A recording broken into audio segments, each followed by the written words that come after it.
Good morning, welcome back to the bird room. I'm Shane from Direct Bird Products. Today we're in the young bird shed. Now, very hot, so I'm going to make a major complaint and say it's too hot and I don't like it. But unfortunately we have to put up with this weather and maybe have to rethink things in the bird room. Looking forward obviously for next year. In both my sheds now I've got the air conditioning unit running, but even still, as I look round at some of the birds now, some of them have got the mouth open. On the top row of birds, got the baths on, and I keep swapping baths and changing waters, and we do. But it's me that's taking the brunt of it. I can't jump in one of these small baths like the birds can and cool off, even if, I mean, there's one or two birds in here that still won't get in the bloody bath. I don't think they like this type of bath, so I'm going to actually, one of them now who's never had a bath before has actually jumped in the bath, so might be a good start. She may be thinking that it is too bloody hot in here. Anyway, let's get on today's episode. I want to say a massive thank you to Kevin Elliott for his cup that he sent me. He's done me this in a keyring. I would say Matt's phrase and grab yourself a cuppa, but I'm not going to do. It's early in the morning, you're probably having your breakfast by now if you've had a lie-in. But yeah, thanks very much for that, Kev. So, and I do use it. So today's episode is just going to be a quick update on what's going on and what's going to happen, and just a general run through on 2 point or how I'm building my line of birds, whether it be with fives or green finches, budgies. The principle remains the same regardless of what type of bird you're looking to breed for exhibition purposes. If you're only looking for your birds just as like pet type birds that you've got no intention of showing, then it's pointless doing line breeding in birds, in my opinion. But like I said, there's two ways that you can do it, both ways that I've done. One takes longer than the other, and it'll all obviously speak for itself on what I'm talking about. It's not just jibber jabber. So like I said, stay tuned, and might interest you, but like I said, there's an easy way and an harder way, so we'll see. What I'm going to do is quickly change these baths for these birds, and then I'll show you some of the young birds while I'm running through the programme as well. So as you can see behind me, I've put some baths on. Some, like I said, I don't know what's wrong with them. Some won't bath, some will. Might have to get my sprayer out and give it a cooling off in here. But on this bank along the back here is, well, all in this shed are all young birds. All varieties of colour. But if they're single offering ones or twos, then that means I've got my eye on them for the short bench. There's a couple in particular that has really caught my eye over the last few weeks. So it's looking positive. Like I said, what I'm going to do, there's a white cockbird in this cage here. It's built from my line, but he's actually the dad to a fawn and a cinnamon. No, two fawns and cinnamons in the other shed. That obviously is part of my line that I'm looking, I've been working on for the last couple of years. Might confuse you at times. If it does confuse you, just stop it, rewind it slightly, and at least then you won't get yourself confused, because if I'm thinking about it in my head from 3 years ago, it can get confusing. But like I said, all in all, might interest somebody, might not interest others. So building a line of birds is something we do as in regards for exhibition purposes to achieve the best outcome of two birds, starting point to produce better birds in the future of a family of birds. From the pairings, obviously you might have, on a good season, 10 young out of them for the year, obviously all siblings, and then the year after, pairings such as father, daughter, mother, son. Year after, it could be grandson back to grandparents, and that's how you build a line. Like I said, this can be made for any type of bird or animal, for instance. I mean, I know dog breeders do it with dogs, to get the best outcome of the line of birds, the parentage of birds, to move forward and keep improving that. So as you know, we'll talk about with the fives. I've probably had fives now 4 years, which we inherited when I was in partnership. 99% of them birds were green birds, and there was the odd one which was variegated or clear, but at that point I only wanted them birds initially, or I used them for as feeders for the British birds and the young mules and stuff that I was doing. So I actually got rid of most of the coloured types. But since then, obviously, when I let them breed, they produce better birds. And unbeknownst to me, there was obviously some cinnamon carriers in there that produce certain birds, which I'll go on to shortly. So we'll start at the beginning. I would say, was it last year? Yeah, it was last year. So I paired a ring number 23, which is an heavily variegated yellow bird. I actually got the birds in this shed today to show you. They're in the other shed. Cut birds in the flights, the hens are in the flights, but the hen on in this case is not no longer with us. But you'll get the gist. Heavily variegated bird. Like I said, at that point, I just thought it was no carrier whatsoever. And I paired that to a fawn, or a white brown bird, which is a fawn. Then again, same again, this is not the bird, but this is to keep you on track. Pair them together, they produced in one nest a blue and white, a fawn, and a cinnamon. And so the obviously the hen bird was visually what she were, and the cock bird obviously was a cinnamon carrier. But oh, fair enough, don't know where that's come from, but you know, take it as it is. Later on that year, like I said, I only got them out of that nest. A friend of mine called me up and asked me have I got a spare cock 5, and obviously I'd lost the fawn hen, so I said yeah I have, so I took it round to him. And he said I'll sort you a couple out when I breed from it. Anyway, that was that as far as I was aware. The young molted out. I lost one of the fawn. The blue I moved on. It weren't much in real quality to look at, so I moved that on.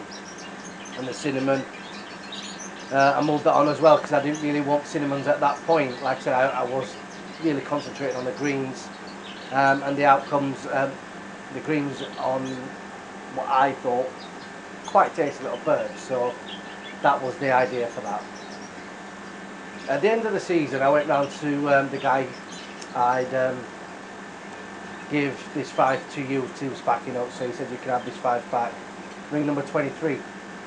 I always remember it because I've got it wrote down in my files now, so I know where that bird is and what it produces. And he said, while you're here, pick one of the. It was a white with a little fawn on its neck, which is up here. I'll get it out and show you that. And then he said, pick what you want. I picked that out, and it was more tighter than the others anyway, for what I wanted. Anyway, this year I paired the cock bird, and I said this in one of the early videos of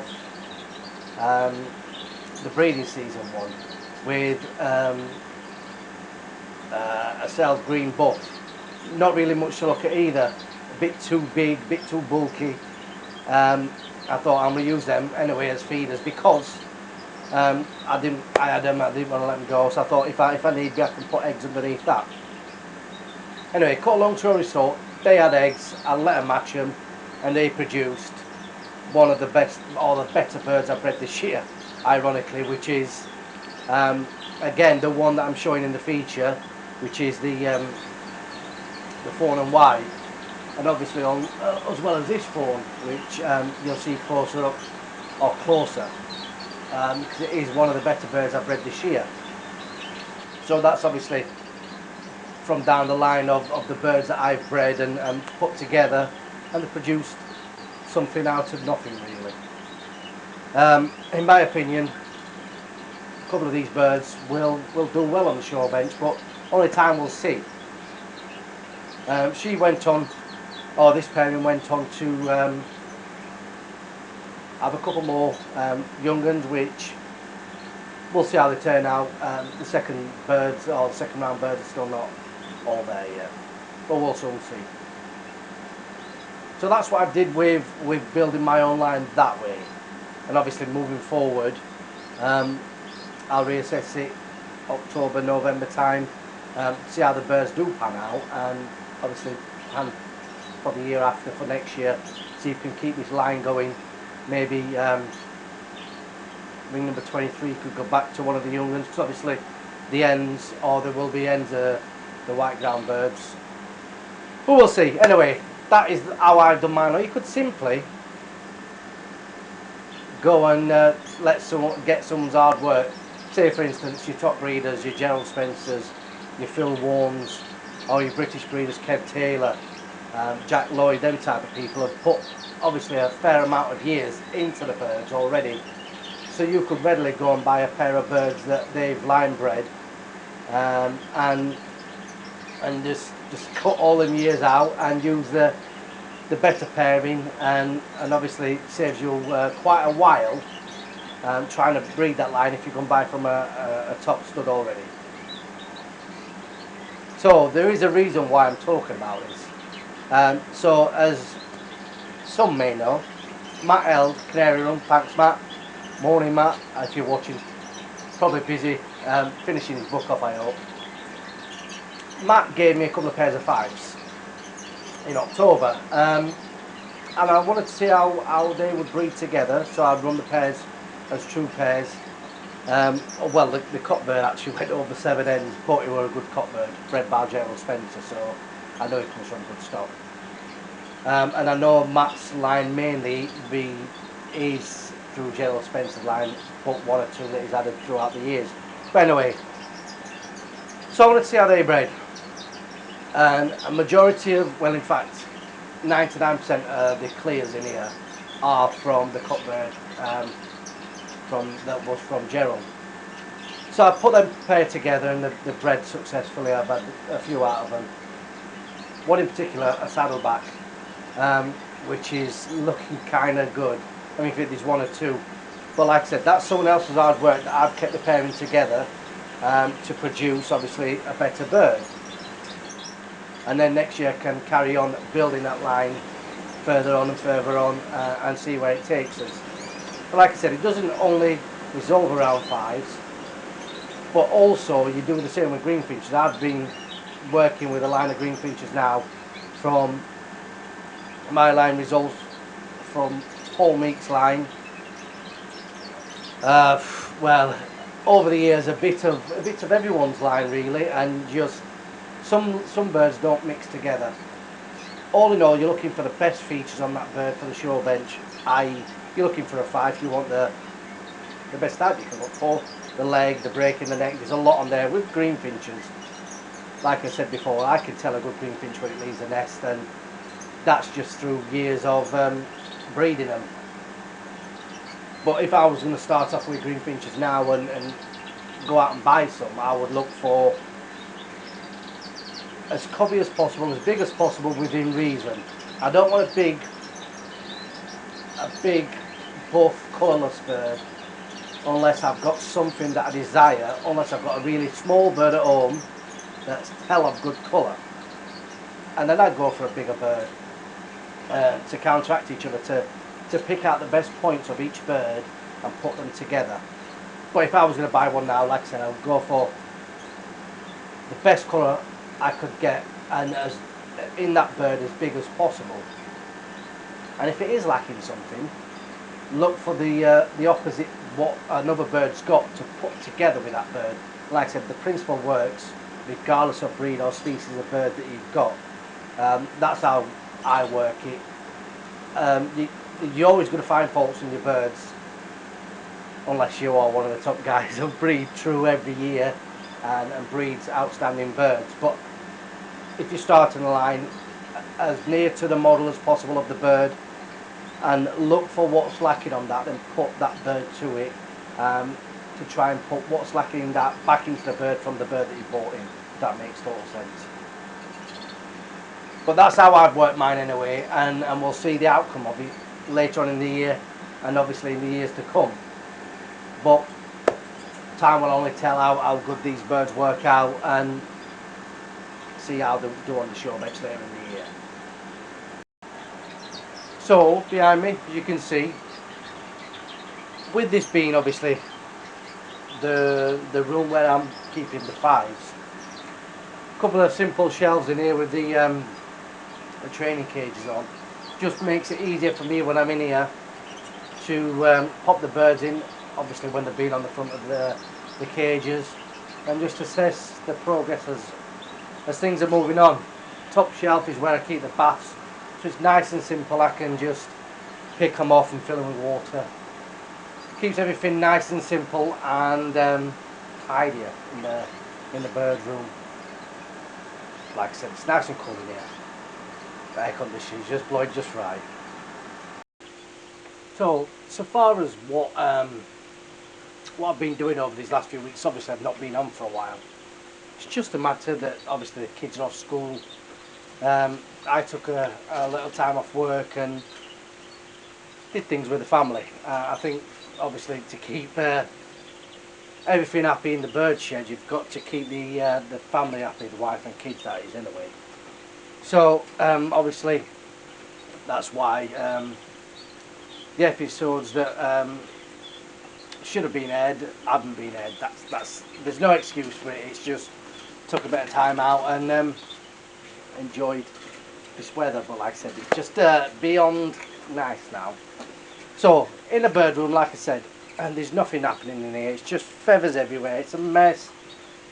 I hate this time of year. There's lost a couple of birds due to obviously in the molt and stuff. But what can we do? That's bird keeping. Diets pretty much remains the same, as you can see. The pots are not green. They've got iviforming, which I do give them, like I said before, give it them once a week in between. But obviously what I'm doing now is having to change the water, so I'm throwing quite a bit away, but birds come first. Soak seed again. Soak seed, what I've been doing is changing, like I said, the food and water twice a day where I can. If I'm at home, then obviously change it 3 times a day, just to give the birds the best they can. Birds are getting the baths regularly enough, keep having to swap them around. That's the point. If anyone knows where I can get, let me show you them, some more of these baths from, let me know. Not for obviously resale, just for me to use personally, because I just think it's brilliant. I mean, I can get the bigger ones, but it's these smaller ones I'm looking for, these exact ones. Everywhere I've tried, even in Europe, can't get hold of them. I don't know why. But yeah, like I said, with the birds, they're coming through the molt. The golden mules, lost a couple of them, but the ones I've got in there, 2 nice yellow birds. Hopefully they'll turn out cock birds. Colouring up really well. They're getting colour fed with colourful red, so hopefully they'll come out quite nice. Green finches, I've not even, it's not laziness, but I've not even touched the ones in the flight shed because I know I need to, but I just don't want to stress them out by moving them around. Obviously the ones I took out the flights earlier on are still in the flight cage at the top and coming along brilliantly, actually, I might add. There's one that's as mad as hell, but put in the show cage, it steadies up quite well. So, but I'll take a look at them in a second and let you see them. But yeah, just molting and feathers everywhere. There is some coming through quickly, and if you are wanting to get your birds through quick, reduce your lights. It's as simple as that. By now, anyone that's got birds should be on sort of winter hours now with lights. At least that way the birds are not going to be in condition. Um, I do know some of my birds are still wanting to go to nest, but wrong time of year. Wrong priorities. I'm too busy doing other things to have any more, and I've got no more bloody room anyway. So yeah, my birds are done. Seemingly everything else, yeah, it's just a matter of getting ready for show season. I think that's the thing that's on everyone's mind now, whether it be British or Canaries. I think we've started just around the corner, only 6, 7 weeks away. Everyone's looking forward to stuff like that. So actually, on the point of Stafford, we are on a trade stand at Stafford this year because I'm showing there anyway. So I thought, well, why not? So good opportunity to meet plenty of you guys and pop round and say hello. And obviously we'll have everything there that is needed. So good opportunity to meet people.